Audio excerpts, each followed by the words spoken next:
प्रणाम। हम कल्पना ठाकुर झारखंड से।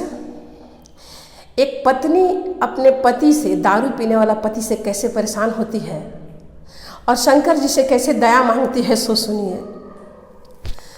दारुआ कराने पियवा जेल गईले, दारुआ कराने पियवा जेल गईले, हाथे हाथ कड़िया लागल हो राम।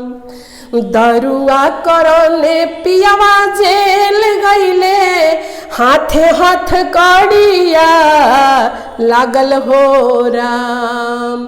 अरे तिरिया है बहुते दयालु, अरे तिरिया है बहुते दयालु, गुरु के बुलाई लेलन हो राम।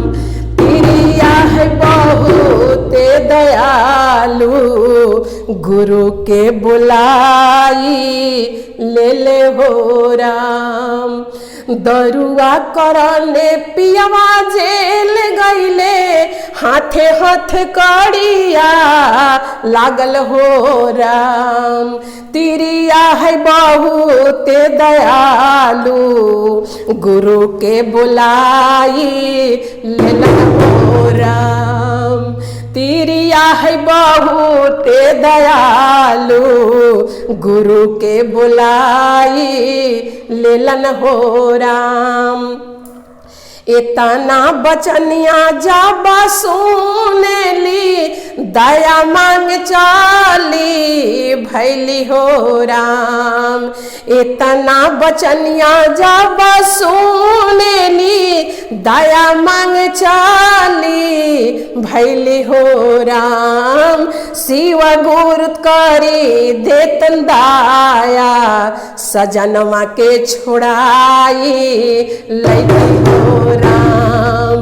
शिव गुरु करी देतन दाया, सजनवा के छोड़ाई लैती हो राम।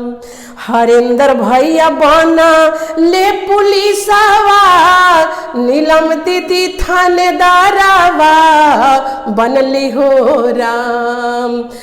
हरेंद्र भैया बना ले पुलिसवा, नीलम दीदी थानेदारवा बनली हो राम। शिव गुरु बना ले वकीलवा, हाँ शिव गुरु बना ले वकीलवा। शिव गुरु बना ले वकीलवा, सजनवा के छोड़ाई लौली हो राम। शिव गुरु बना ले वकीलवा, सजनवा के छोड़ाई लवली हो राम। शिव गुरु बना ले वकीलवा, सजनवा के छोड़ाई लवली हो राम। दरुए कराने पियवा जेल गईले, हाथे हाथ कड़िया लागल हो राम। अरे शिव गुरु बना ले वकीलवा, सजनवा के छोड़ाई लवली हो राम। हर हर महादेव।